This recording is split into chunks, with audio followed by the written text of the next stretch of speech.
The 22nd of June, 1941. Nazi Germany turns its guns on its former ally, the Soviet Union. Millions of troops pour across the border, and Operation Barbarossa, a code name for this offensive, becomes the largest military invasion in history. One of the first regions to fall is Belarus, then known as the Belarusian Soviet Socialist Republic, which had been under Russian control for nearly 150 years. Within a week, the Germans seized the capital, Minsk, and quickly unleashed their genocidal policies. The Jewish population is among the first to suffer, forced into overcrowded ghettos, plagued by starvation, disease, and violence. Along with the Jews, Hitler also intends to exterminate the Slavs, the dominant ethnic group in the region, whom the Germans view as racially inferior. As a result of Nazi policies, the local population is subjected to mass murder, shootings, starvation, and forced deportations. These brutal measures aim not only to decimate the local population, but also to clear the way for German colonization, aligning with Hitler's vision of Lebensraum, meaning living space in the East. The SS commander responsible for orchestrating the murder of hundreds of thousands of civilians in Belarus and other German-occupied territories is Erich von dem Bach-Zelewski. Erich Julius Eberhard von dem Bach-Zelewski was born on the 1st of March 1899 in the town of Lemberg, then part of the German Empire. He was of Kashubian background, a Slavic ethnic group from northern Poland, and his family spoke Kashubian and Polish at home. They had long-standing ties to the Catholic Church, though Erich later converted to Protestantism. His father, once a landowner, was forced to sell the family estate and became a traveling salesman. With 6 siblings and no inheritance, young Erich grew up in poverty in East Prussia. When he was just 12, his father died, and the children were sent to foster families. The First World War began on the 28th of July, 1914. Just months later, in December, Bach-Zelewski volunteered for the army. At only 15 years old, he became one of the youngest soldiers in the Prussian army. He was wounded twice, once by a bullet and later in a gas attack, but served until the end of the war. The First World War ended on the 11th of November 1918, and by this time he had earned both classes of the Iron Cross and held the rank of Lieutenant, an equivalent to second lieutenant.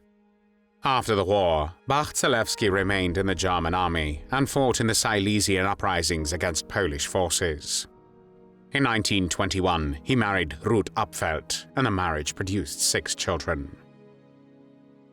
In July 1930, Bach-Zelewski joined the Nazi Party, and just months later, in February 1931, he became a member of the SS.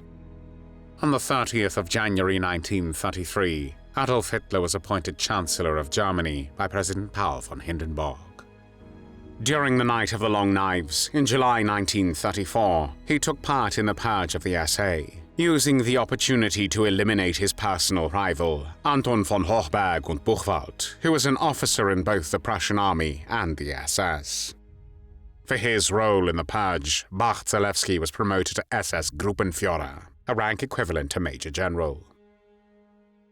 In the following years, despite repeated conflicts with other Nazi officials, Bach-Zelewski continued to rise through the ranks, and in 1938 he was appointed higher SS and police leader for Silesia. But his Polish-sounding surname, Zelewski, became a source of growing embarrassment. In a regime obsessed with racial purity, he feared it could damage his standing. His family's Polish roots, along with the fact that all 3 of his sisters had married Jewish men, weighed heavily on his reputation. Already in 1925, he added von dem Bach to his name to appear more aristocratic, and years later, in 1940, he dropped Zelewski altogether. The Second World War started on the 1st of September 1939, when Nazi Germany invaded Poland. Following the Polish defeat, Erich von dem Bach-Zelewski played a key role in enforcing Nazi racial and settlement policies.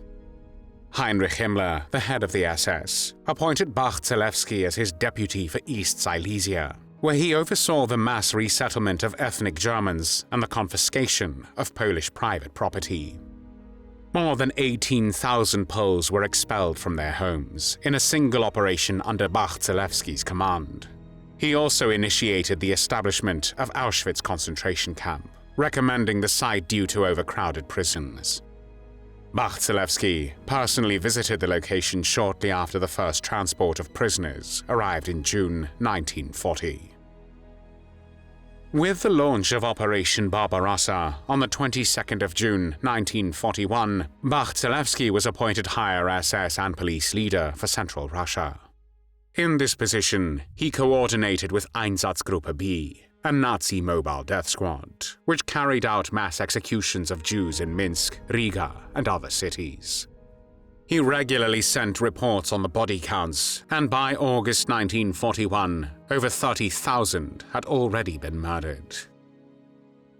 Under Bach-Zelewski's command, SS and police formations were responsible for the mass murder of 35,000 civilians in Riga, and more than 200,000 in Belarus and eastern Poland, often carried out by local collaborators under German supervision. On the 9th of November 1941, Bach-Zelewski was promoted to General of Police and SS Obergruppenführer, a rank equivalent of Lieutenant General. But the psychological toll of these mass killings began to show.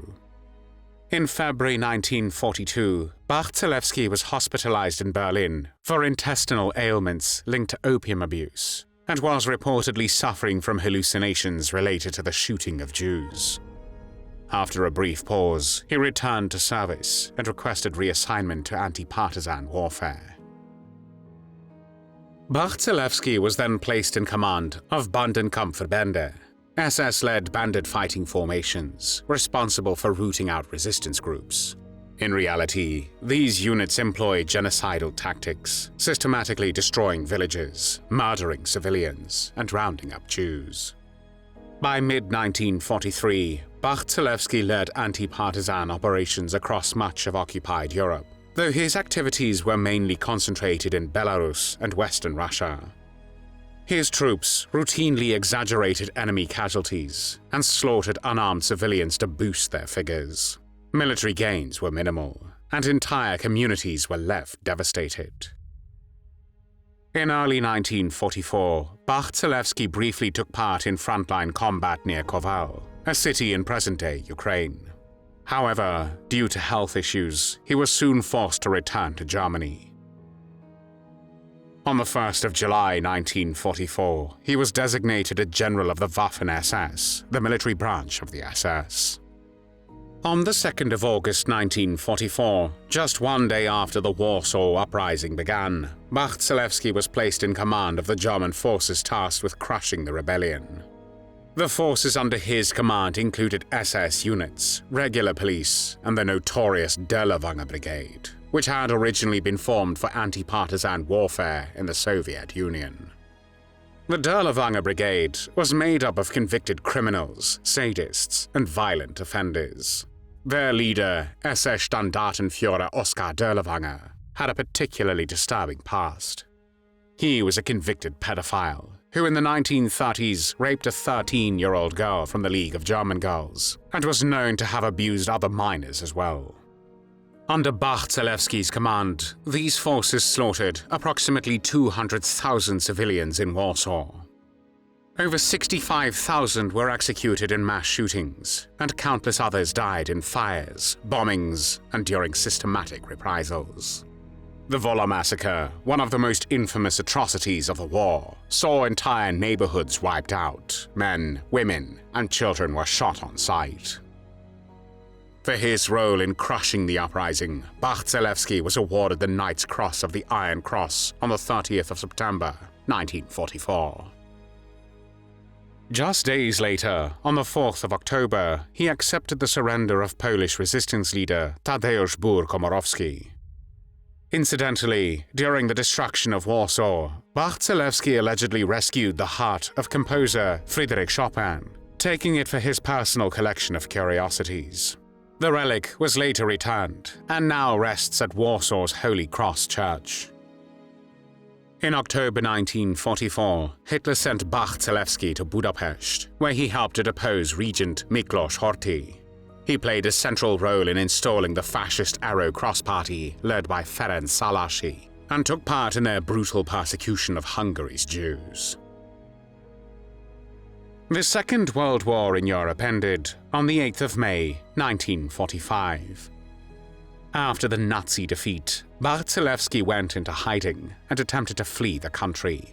He was arrested by US military police on the 1st of August 1945.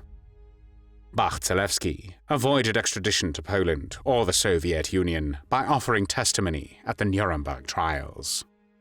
He openly linked Nazi ideology to mass murder and confirmed the cooperation between the German army and the Einsatzgruppe. Bach-Zelewski even claimed to have opposed Himmler's plan to exterminate 30 million Slavs, though many doubted the sincerity of his regrets. The Nuremberg testimonies did not earn Bach-Zelewski any friends among the other defendants. Quite the opposite. Walter Funk and Hermann Göring even called him a snitch and a pig. He was later released from prison in 1949. 2 years later, Bach-Zelewski claimed he had helped Reichsmarschall Hermann Göring commit suicide in 1946. He presented cyanide capsules with serial numbers close to the one Göring had used, but the authorities never confirmed his claim. Bach-Zelewski was never charged with this crime, and most historians believe a US Army insider aided Göring's death.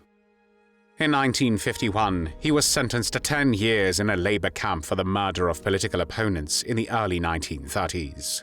Bach-Zelewski was not imprisoned until 1961, when he was convicted of manslaughter for the killing of Anton von Hochberg und Buchwald during the Night of the Long Knives. He also received another sentence that year for perjury. In 1961, Bach-Zelewski testified at the trial of Adolf Eichmann, claiming that the Einsatzgruppen operated independently and were not under Eichmann's control. He may have hoped to deflect further scrutiny from himself. In 1962, Bach-Zelewski was sentenced to life in prison for the murder of German communists in the early 1930s. He was never held accountable for his role in the Holocaust, despite having openly described himself as a mass murderer. At the beginning of March 1972, Bach-Zelewski was granted a reprieve from prison due to his serious illness and transferred to Harlaching Hospital in Munich. In just a few days, Erich von dem Bach-Zelewski died on the 8th of March 1972, 1 week after his 73rd birthday.